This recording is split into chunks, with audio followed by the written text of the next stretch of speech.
Eh bien, bonjour à tous et bienvenue dans cette nouvelle vidéo. Aujourd'hui, j'ai une invitée. Bonjour Fabienne. Bonjour Yohan, bonjour à M- tous. Merci d'être avec nous aujourd'hui. Avec plaisir. Fabienne est une des tutrices de l'Académie Français Authentique. Donc, ça fait déjà quelques temps qu'elle travaille avec nous. Ça fera au moment où cette vidéo va sortir, on approchera les 1 an.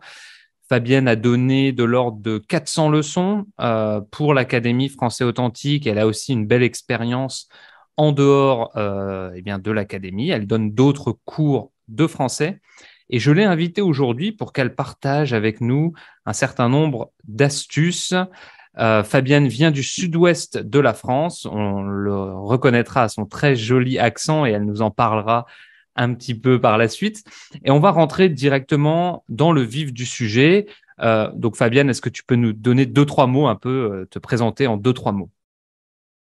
Oui, absolument. Donc, effectivement, je suis née dans le sud-ouest, entre Bordeaux et Toulouse, comme vous l'entendez. Et puis maintenant, j'habite au Mexique. Voilà, j'habite à Cozumel. Super. Depuis combien de temps tu habites là-bas? Alors, au Mexique, je suis arrivée il y a 9 ans. Donc, ça fait déjà un petit moment. Super, super. Donc du coup, non seulement tu sais ce que c'est que d'enseigner une langue, mais tu sais aussi ce que c'est que d'apprendre une langue. Exactement. Ça, c'est Ouais, toujours très utile. ouais. Euh, D'apprendre l'espagnol et puis l'anglais aussi. d'accord, ouais, ouais. Donc du coup, tu es trilingue. Oui. Super. Alors, Fabienne, quelle serait, d'après ton expérience, je veux dire en 400 réunions avec les membres de l'Académie français authentique, plus toute ton expérience dans l'enseignement, tu as eu l'occasion de tester des choses, de voir beaucoup de choses. Quelle serait pour toi l'astuce numéro un pour ne plus bloquer quand on parle français à l'oral? Vraiment l'astuce numéro un, la chose à savoir si on veut arrêter de bloquer à l'oral. Alors moi, je dirais, j'ai envie d'en donner plusieurs des astuces, mais la première qui m'est venue en tête, c'est de parler lentement. Parce que du coup, quand on parle lentement, on a le temps d'articuler, on a le temps de penser aux mots que l'on veut dire. Et aussi, notre interlocuteur, eh bien, il a le temps de comprendre ce qu'on est en train de dire. Donc déjà, parler lentement, je trouve que ce serait la base et Mhm. d'articuler. Mais bon, là, ça fait deux astuces, mais c'est un peu dans le Mais même ouais, sens. prendre son temps, c'est une chose que je dis souvent et c'est vrai que très très souvent les gens font l'erreur quand ils parlent dans une langue étrangère de vouloir sortir très vite les mots comme ça ils sont tranquilles après, ils ont terminé. Mais je suis tout à fait d'accord. Parler lentement, bien respirer, prendre son temps, c'est quelque chose qui fonctionne bien. Ouais. Donc ça c'est ton astuce numéro un, mais tu as dit j'ai envie d'en donner d'autres, donc on va pas se priver, on t'écoute. Je dirais aussi articuler, Mhm. voilà, parce que c'est aussi la base. Et surtout, quand on parle une langue étrangère, voilà, je trouve ça vraiment important d'articuler pareil pour que l'interlocuteur nous comprenne, en fait. C'est Mhm. essentiel Mhm. d'articuler correctement. Ok. Parler lentement, articuler, donc toujours dans l'idée d'être compris par son interlocuteur et peut-être de se laisser le temps de penser et de réfléchir, hein. Exactement, exactement. Et est-ce qu'ils le font, ça, les membres de l'académie, dans l'ensemble, ou est-ce que tu trouves que justement c'est un défaut qui est assez répandu de parler trop vite? Il y a un peu des deux. Il y Mhm. a, il y a certains participants qui parlent très vite et je trouve que ça les dessert. Et il y en a certains aussi, en revanche, qui prennent leur temps. Donc, il y a, il D'accord. y a vraiment de tous les styles, quoi. D'accord. Et du coup, on peut aussi se poser la question, puisque je t'interroge sur les membres de l'académie que tu côtoies chaque jour. À ton avis, qu'est-ce qui fait la différence entre ceux qui progressent vite, ceux qui réussissent, et ceux qui progressent un peu moins vite, qui ont tendance à justement stagner? Qu'est-ce que ceux qui réussissent font de différent par rapport aux autres, à ton avis? À mon avis, alors j'ai l'impression que ceux qui progressent vite, ils font l'exercice suivant, qui est d'écouter quelque chose et en même temps de le lire, que ce soit donc dans tes vidéos par exemple quand ils activent les sous-titres, là ils peuvent entendre, lire et donc leur cerveau va vraiment faire le lien entre comment le mot est prononcé et en plus dans le contexte. Donc ça, je trouve que c'est vraiment un exercice clé. Et une deuxième chose que j'ajouterais aussi, c'est de répéter, voilà, la répétition de ce qu'on a appris. Parce que la mémoire, elle fonctionne comme ça. Par exemple, si aujourd'hui je rencontre un mot nouveau ou une phrase nouvelle, par définition, si je la revois demain, elle sera plus nouvelle. Et si je la revois dans 2 ou 3 jours, eh bien, elle sera acquise. Donc, en fait, c'est ça. Ce qui est nouveau aujourd'hui ne le sera pas demain si je le revois. Donc, ça, c'est vraiment super important, le fait de revoir les phrases qu'on a apprises. Parce que si en fait on revoit pas, on oublie. Hein. Le cerveau, il est fait aussi comme ça pour faire le tri et donc on oublie tout ce qu'on a appris si on ne prend pas le temps de le revoir. Et c'est vrai pour tout en fait. Moi, je le vois dans l'apprentissage des langues, mais pour tout type d'apprentissage, c'est la même chose. Hein. Exactement, c'est clair. Ce qu'on n'utilise pas, on le perd bien souvent. Ok. Donc pour toi, ou en tout cas ta perception, ce que tu peux voir, c'est que ceux qui progressent vite en général sont ceux qui utilisent ce genre d'exercice. Qu'est-ce que tu déconseillerais de faire? Est-ce qu'il y a des choses qui, à ton sens, sont contre-productives, c'est-à-dire des choses qui sont faites par les étudiants, qui pensent progresser grâce à elles, mais qui finalement les desserrent ou les freinent dans leur apprentissage? Oui. Alors, il y a un truc que j'ai vraiment remarqué. Ceux qui ne font que de la lecture, par exemple, ils ont tendance à me prononcer toutes les lettres. Et par exemple, si je prends le mot les, L-E-S, il y a des étudiants, ceux qui ne font que lire, eh bien, ils vont me dire laisse pour les. Ok. Alors que c'est quand même un mot super basique. Ouais. Voilà, donc ça, c'est vraiment un exemple. Donc, ce que je déconseille, c'est de ne faire que de la lecture. D'accord. Bon, j'imagine tu ne déconseilles pas la lecture, mais tu déconseilles le fait de ne faire que ça, c'est ça, hein? Exactement. D'accord. Oui, je trouve ça très pertinent, surtout pour le français, qui, contrairement à d'autres langues, eh bien, présente une grande différence entre l'écrit et l'oral. Et c'est vrai que quelqu'un qui ne va faire que lire, eh bien, il va prononcer des lettres à la fin des mots qui ne sont pas prononcés. Donc, voilà, tu es quand même dans tes conseils très axés vers l'écoute, la répétition, donc écouter plusieurs fois la même chose et bien sûr lire, je pense que tu n'as rien contre, mais éviter de ne Non, faire que ça.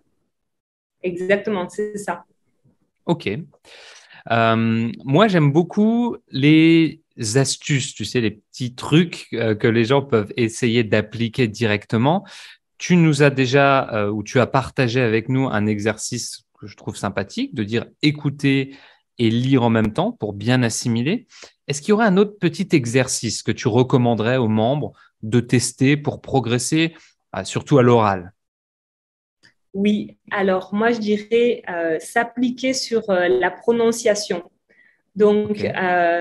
soit faire tes exercices de prononciation dans les Mhm. modules, ou également mettre pause et répéter. Ok. Encore une fois, voilà, répéter ce que la personne native va dire.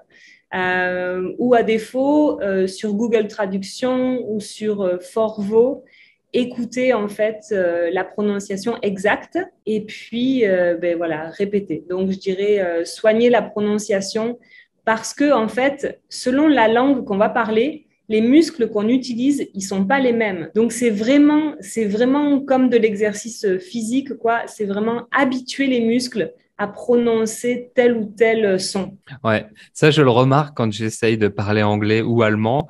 Tu remarques effectivement que tu n'as pas l'habitude d'utiliser ces muscles-là. Donc, j'ai aussi déjà eu cette métaphore de comparer le travail de prononciation avec le travail physique finalement, puisque ce sont des muscles qu'il faut qu'il faut travailler. Une chose qui est pas mal aussi, alors je ne sais pas si c'est une chose que tu recommandes en ce qui concerne la prononciation, c'est que les gens s'enregistrent aussi. Parce que parfois, ils me disent, oui, mais moi, j'arrive pas à savoir si je prononce bien quand je prononce. Et par définition, pendant qu'ils prononcent, ils se concentrent sur ce qu'ils disent, donc ils ne s'écoutent pas.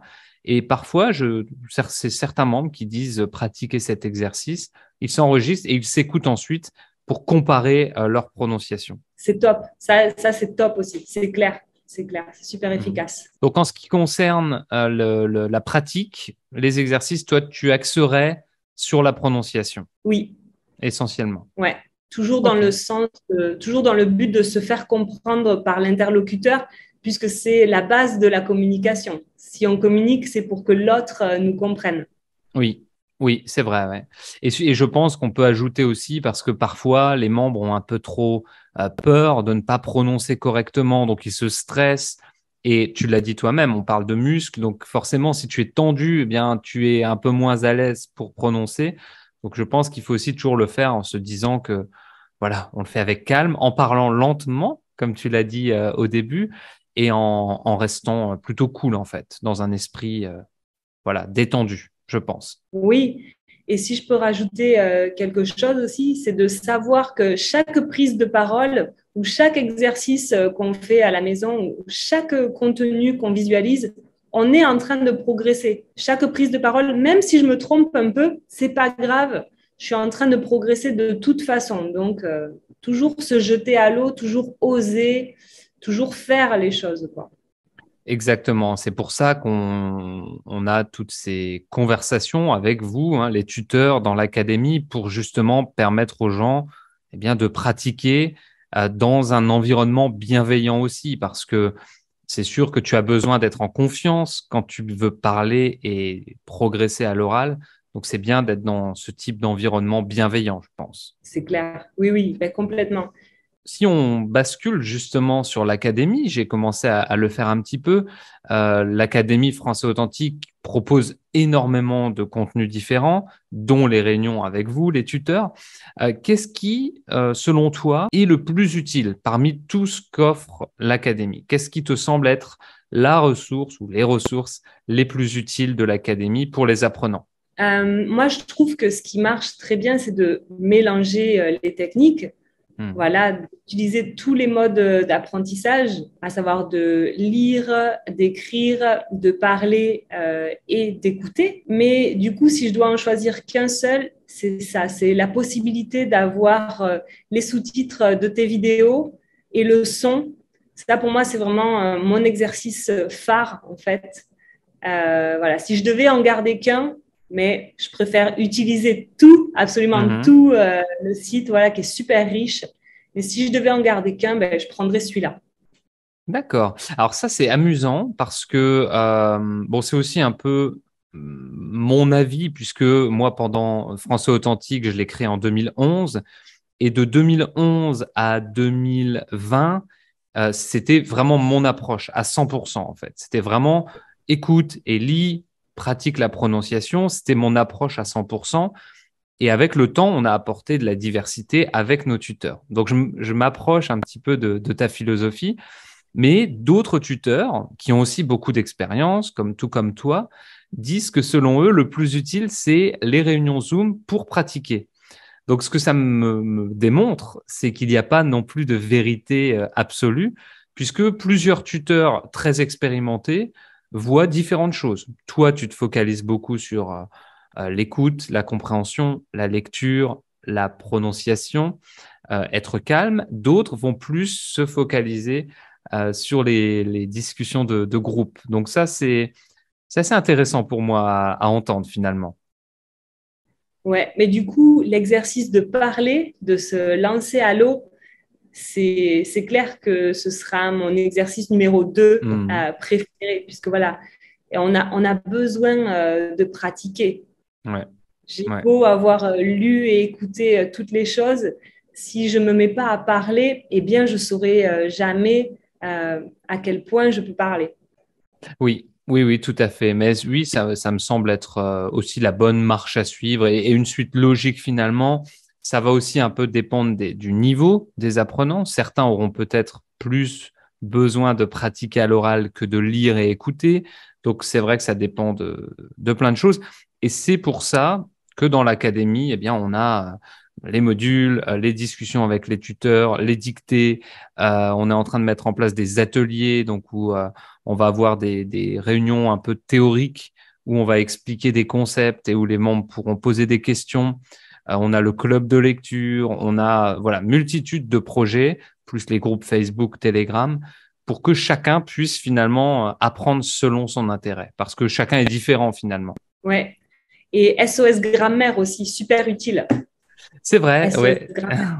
ouais, ouais. Je l'ai pas cité, mais c'est une chose qui est plutôt utile, qui était une demande de nos membres de l'académie qui disaient ah ce serait bien parce que moi je suis plutôt de base anti-théorie. J'aime qu'on apprenne naturellement en prenant du plaisir, mais certains étudiants avaient cette demande d'avoir un peu des cours théoriques et c'est pour ça qu'on a mis en place SOS Grammaire où là voilà, on essaie d'expliquer des concepts de grammaire, mais de façon un peu naturelle et simplifiée. On va pas parler 2 heures du subjonctif de façon ennuyeuse. Oui, oui, non, non, non, c'est clair. Ok, écoute, merci pour tout ça, Fabienne. Je pense qu'on a plutôt fait le tour de tout ce qui est conseil d'apprentissage. C'est assez riche et j'espère que ceux qui nous regardent pourront l'appliquer et le mettre en place. Moi, j'aurais bien voulu que tu nous parles un peu de 2 choses avant qu'on se quitte, puisque bah, j'aime, dans le cadre de l'académie, avoir affaire à des gens du monde entier, me confronter à des personnes de différents environnements. Donc, je voudrais que tu me parles un tout petit peu du Sud-Ouest. Qu'est-ce qui, selon toi, fait votre spécificité, hormis l'accent charmant, ou qu'est-ce qui, je sais pas, qu'est-ce que tu voudrais nous dire sur le Sud-Ouest? Premier point. Et après, on parle un tout petit peu du Mexique. Ok. Alors, le Sud-Ouest, moi, ce que j'adore là-bas, c'est les villages médiévaux. Il y a plein de bastides, donc des villages médiévaux avec des maisons à colombage, poutres apparentes, pierres apparentes, des petites places. Donc voilà, ça, je trouve ça super charmant. Mhm. La gastronomie, le Ouais. cassoulet. Ouais. On peut pas ne pas mentionner le cassoulet. On est obligé de le mentionner. Le foie gras. Mhm. euh, voilà, ça, Le je vin. retiendrai. Après, ça dépend des gens Le aussi, mais moi, je le me vin, pencherai sur le vin. oui, oui, moi aussi. Le fromage, le fromage. Ouais, voilà. Donc, les Bastides, la gastronomie, ça, je trouve, c'est ce qui caractérise un peu le Sud-Ouest. Et l'accent, très Et, fort. et l'accent aussi, ouais, tout à fait. Bon, il y a plein d'autres choses, mais effectivement, c'est déjà un très bel aperçu. Et pour le reste, alors, pour ton côté voyage, en 9 ans au Mexique, tu as dû voir des choses. Qu'est-ce qui t'a, en tant que Française, on a des membres mexicains dans l'académie d'ailleurs, qu'est-ce qui, toi, en tant que Française, t'a un petit peu intéressée ou interpellée, ou comment tu pourrais résumer, même si une expérience à l'étranger de 9 ans, ça se résume pas en 2 minutes, mais qu'est-ce que tu pourrais nous dire sur cette expérience? Alors, qu'est-ce que je pourrais dire? C'est vraiment un autre monde, en fait. Tant au niveau de la mentalité, que du climat, que de Mhm. la langue, que de la culture. Donc, il y a quelques similarités, bien sûr. Mais voilà, je trouve que c'est vraiment c'est un autre monde, en fait. C'est ça, c'est un autre monde. Je ne sais pas si tu veux que je sois un peu plus précise ou si… Peut-être dis-moi une chose que tu apprécies particulièrement et qu'on n'a pas en France, par exemple. Alors, ce que j'apprécie, mais qui à la fois peut être le défaut aussi d'ici, Mhm. ce que j'apprécie, c'est que ouais, c'est un peu à la cool, mais du coup, À la le cool, donc revers de ça la veut médaille, dire, à la cool, ça veut dire c'est pas toujours très strict, très rigoureux, c'est ça. voilà, c'est pas hyper rigoureux. Il y a certaines facilités en comparaison de la France, Ok. notamment pour acheter des médicaments ou aller chez le médecin. Enfin, il y a des choses qui sont beaucoup plus simples, beaucoup plus Mhm. accessibles et beaucoup plus tranquilles, on va dire. Et le revers de la médaille aussi, c'est que parfois, les choses n'avancent pas suffisamment vite dans Ok. les yeux d'un Européen. Ouais. Je vois, Voilà, je donc peux ça, imaginer. ça Oui. a deux côtés. Je peux imaginer. Oui, c'est. D'ailleurs, je pense, moi qui voyage pas mal aussi, j'ai l'impression qu'on est en Europe relativement rigoureux et strict, ce qui peut être très bien dans certains projets ou dans le travail en particulier. Mais parfois, on se met peut-être une pression inutile euh, à cause de ça, finalement.